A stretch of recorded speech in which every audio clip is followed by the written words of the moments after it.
अस्सलाम वालेकुम व्यूअर्स।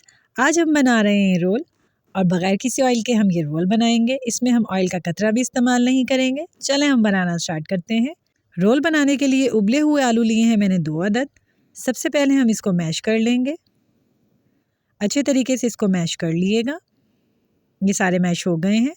अब 1/4 कप लिया है मैंने कद्दूकश की हुई गाजरों का, वो मैंने इसमें ऐड कर दिया है।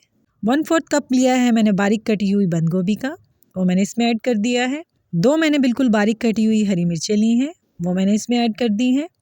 आधा चाय का चम्मच लिया है मैंने लहसुन अदरक का पेस्ट, वो मैंने इसमें ऐड कर दिया है। 1/4 चाय का चम्मच लिया है मैंने हल्दी पाउडर, वो मैंने इसमें ऐड कर दिया है। 1/4 चाय का चम्मच ही मैंने लिया है धनिया पाउडर। आधा चाय का चम्मच लिया है मैंने सुर्ख लाल मिर्च पाउडर। 1/4 चाय का चम्मच लिया है मैंने नमक आप अपने टेस्ट के मुताबिक कम या ज़्यादा भी कर सकते हैं। सारी चीज़ें ऐड करने के बाद अच्छे तरीके से इसको मिक्स कर लीजिएगा। रेसिपी अच्छी लगती है तो चैनल को सब्सक्राइब लाजमी किया करें और साथ बेल आइकन का बटन लाजमी दबा दिया करें ताकि मेरी नई आने वाली वीडियो का नोटिफिकेशन सबसे पहले आपको मिले। ये सारी चीज़ें अच्छे तरीके से मिक्स हो गई हैं। अब आपने हाथ में थोड़ा सा मिक्सचर उठा के इसके रोल बना लेने हैं। इस तरीके से चौरस या गोल रोल बना लिएगा। ये देखें मैंने हल्की सी चौरस शेप दी है इसको। सारे इसी तरीके से बना लिएगा। ये सारे बन गए हैं। अब तवा ले लिया है मैंने, इसके नीचे हम फ्लेम ऑन कर लेंगे। फ्लेम आपने इसके नीचे बिल्कुल हल्की रखनी है, जो दम वाली आंच होती है। तवे को मैंने गरम कर लिया है। अब 1 कप ले लिया है मैंने बेसन का। बेसन को हम अच्छे तरीके से इसके ऊपर भून लेंगे कि इसका कलर चेंज हो जाए और ये गोल्डन ब्राउन हो जाए। चम्मच आपने इसके अंदर मुसलसल चलाते रहना है, नहीं तो बेसन जल जाएगा। ये देखें बेसन का कलर चेंज हो गया है, अच्छे तरीके से भुन गया है ये। अब मैं इसको उतार लूँगी प्लेट के ऊपर। ये देखें कितना बेहतरीन कलर आया है इसका। अब हम इसको ठंडा कर लेंगे। बेसन हमारा ठंडा हो गया है। अब मैंने इसके अंदर गरम मसाला पाउडर ऐड कर दिया है 1/4 टीस्पून। 1 चम्मच ऐड कर दिया है मैंने इसमें लेमन का जूस। दोनों चीज़ों को अच्छे तरीके से हाथ की मदद से या चम्मच की मदद से मिक्स कर लिएगा। अब 1 कप ले लिया है मैंने मैदे का। घर में जो नॉर्मली चाय वाला कप होता है वो लिया है मैंने।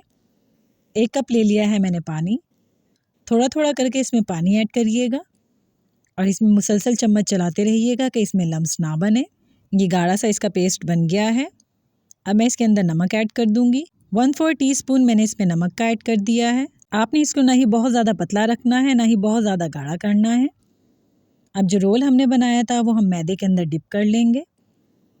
ये देखें कितना गाढ़ा है, ये इतना ही रखना है आपने। मैदे में डिप करने के बाद आप इसके ऊपर बेसन का कोट चढ़ा लिएगा। इस तरीके से चारों तरफ अच्छे तरीके से चढ़ा लिएगा। ये देखें मैंने इसको कवर कर लिया है चारों तरफ से। इसी तरीके से सबके ऊपर चढ़ा लिएगा। ये सारे रोल कोट हो गए हैं। अब नॉन स्टिक का तवा ले लिया है मैंने। आपने भी नॉन स्टिक का ही तवा लेना है ये रोल बनाने के लिए। इसके नीचे हम बिल्कुल लो फ्लेम ऑन कर लेंगे। तवे को हम पहले गरम कर लेंगे। ठंडे तवे के ऊपर आपने रोल बिल्कुल भी नहीं रखने हैं, पहले इसको गरम कर लेना है। अब सारे रोल हम इसके ऊपर एक एक करके रख देंगे। आपने रोल को इतनी देर पकाना है कि ये एक साइड से अच्छे तरीके से गोल्डन ब्राउन हो जाए। जब ये गोल्डन ब्राउन हो जाए तो आप इसकी साइड चेंज कर दिएगा। ये देखें इसका कलर चेंज हो गया है। हाथ से ही मैंने इसको पलट दिया है।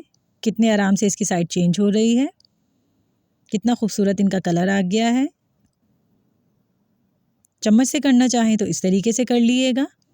दूसरी साइड से भी हम इसको गोल्डन ब्राउन कर लेंगे। ये देखें कितने आराम से सारे रोल पलट गए हैं। हमारे रोल बिल्कुल तैयार हैं। मैं ये दिखा देती हूँ आपको। दूसरी साइड से भी कितना ज़बरदस्त इनका कलर आ गया है। अब हम इसको उतार लेंगे। हरा धनिया मैंने बारीक बारीक काट कर इसके ऊपर डाल दिया है। इससे बहुत ही ज़बरदस्त फ्लेवर हो जाएगा इनका। अब मैं आपको दिखा देती हूँ कि ये बनकर कैसे तैयार हुए हैं। ये देखें कितने बेहतरीन बनकर ये तैयार हुए हैं। अंदर से कच्चे नहीं हैं, बिल्कुल पके हुए हैं। हम टेस्ट कर लेते हैं कि पककर कैसे तैयार हुए हैं। बहुत ही ज़बरदस्त टेस्ट आया है इनका। बहुत ही मज़ेदार बने हैं ये। इस रेसिपी को अफ्तार में ज़रूर बनाइएगा। ये रेसिपी सबको बहुत ज़्यादा पसंद आएगी और आपका वेट भी नहीं बढ़ेगा। रेसिपी अच्छी लगी है तो लाइक लाजमी करिएगा।